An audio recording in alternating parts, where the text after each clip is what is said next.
Unahin na natin yung gustong ipategi daw po, mga kababayan. Gusto daw pong ipategi, no? Etong si Binag, wala na, tapos na. Alam niyo na, no? Mga kababayan, oh.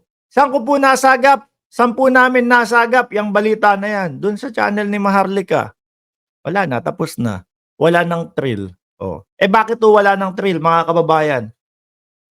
Kasi alam na natin na talaga namang ganyan ang sasabihin nila sa kanilang mga vlog no? Pag hindi ho umuobra, kinakagat ng taong bayan, ayan na, tetegihin na daw po. Yayariin na daw po yung kanilang witness, mga bossing. Pati naman si Morales, di ba?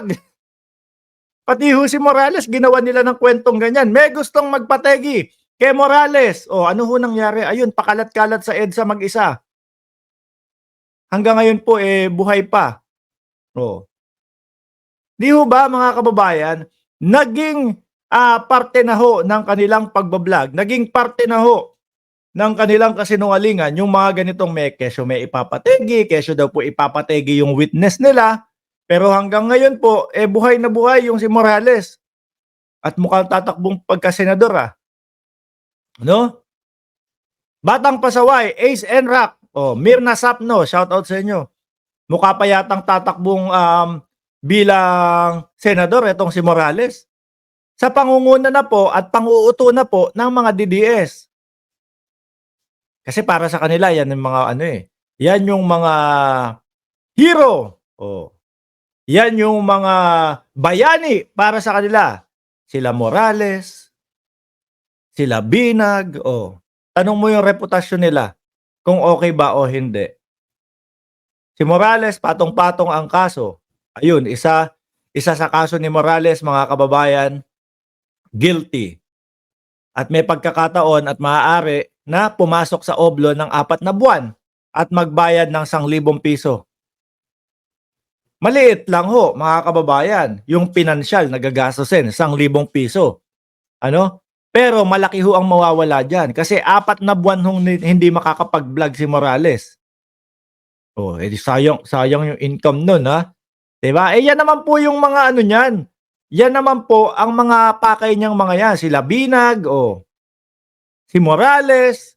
Pagkatapos pong sumampa, makisakay, doon sa live ni Maharlika, ang susunod pong step niyan, mga kababayan, magbablog na ho sila. Di ho ba? Magbablog na ho sila kasi stepping stone nila. Yung channel ni Maharlika. Kaya po, mga kababayan, etong ipapategi daw ho sila. Ipapategi daw po si Binag. Naniniwala pa ho ba kayo dito? Halata na lang po na kumbaga parang gusto nilang magkaroon ng istorya. Gusto nilang tumagal, no? Yung kwento nung Binag yung kwento tungkol sa Binag hanggang ngayon iisa lang naman ang istorya nila.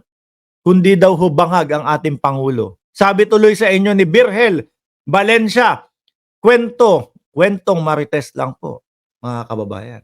Sabi ni Skybright, ICC, Interpol, bilisan nyo na, aksyon agad, puntahan nyo na si Duterte and Bato para matapos na ang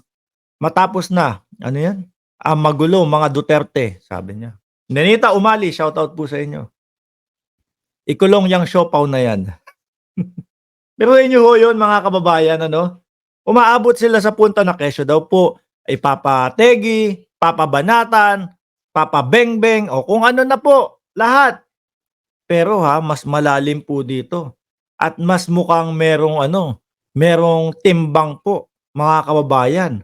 Yung sinabi ni Las Cañas, na i-vlog ho natin yan, mga bossing, nung isang araw. Yung sinabi ni Las Cañas, mga kababayan, na gustong ipategi si dating Senator Trillanes sa pamamagitan ng rumaragasang 10-wheeler truck, mga bossing. Mas po medyo kapanipaniwala po yun. Bakit? Tingnan nyo naman po yung kung paano pagbanat ni dating Senador Trillanes sa mga Duterte. Kay dating Pangulong Duterte. Tapos mga bossing, eto pa. Sabi po doon sa binalita, handang magbigay ng handang magbigay ng safe place, si Bongo, mga bossing. Kung eto ho ay totoo, nakakatakot lumaban o nakakatakot maging kontra sa mga Duterte ho, mga bossing. 'Di ho ba? Kesyo yung mga sinasabi nila na kesyo daw po yung si Binag, ipapagorgor, hindi nga ho pinapansin ng taong bayan yung mga yan, eh. Oh.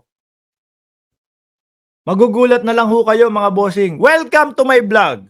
My name is Kati Binag at ito po ang aking simula ng aking pagbablog. 'Di ba, Ma'am Maritel T, tama po ba ako? Magiging vlogger na yan sa susunod.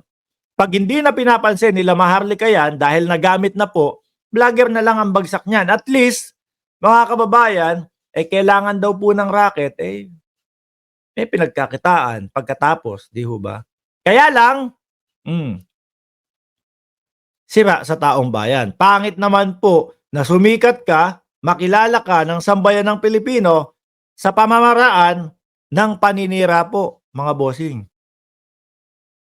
Akalain mo yun, Kada na lang po may makukuha silang witness, gustong ipategi. Kada po makukuha nila yung kung sino mang magsasalita doon sa channel ni Maharlika, ipapategi na naman daw po, mga kababayan. Naniniwala ho kayo si Maharlika gusto ipategi ng ating Pangulo at ng First Lady, Liza Marcos? Gusto ipategi ho? Wala naman ho yan, mga kababayan. Sa katunayan po, mga bossing, sa katunayan po, mga bossing, wala akong pumapansin sa kanila. Di ho ba? Paulit-ulit na lang yung mga vlog nila, paulit-ulit yung mga paninira nila. Nauubusan na po sila ng supporter. Meron na pong channel sa YouTube. Si Kati, sabi ni, kita nyo? Di tama ho yung ating hinala na dyan ang patungo ni Kati Binag. Sa susunod na mga araw ho, hindi nyo na makikita yan doon sa channel ni Maharlika. Kasi ginawa nilang stepping stone. Baka may porsyento si Maharlika doon sa sa channel ni Kati Binag. No? Alam nyo naman po yan.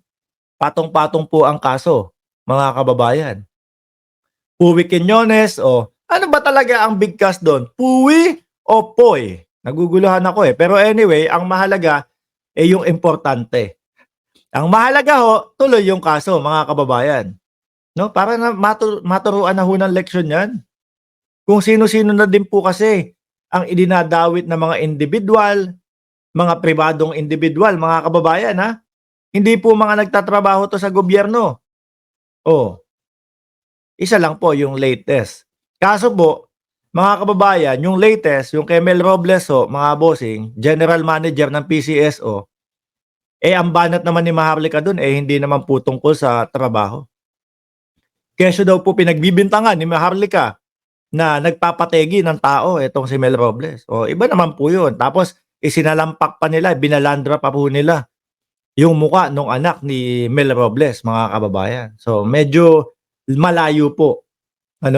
Gusto lang po talagang manira ng tao, mga kababayan. Kaya itong, Kati Binag, ipapategi, wala nang naniniwala dyan. Dahil po, paulit-ulit na lang ho, mga kababayan. Jorge Edralin, no mercy mark. Dapat tuluyan yan. Dapat ho.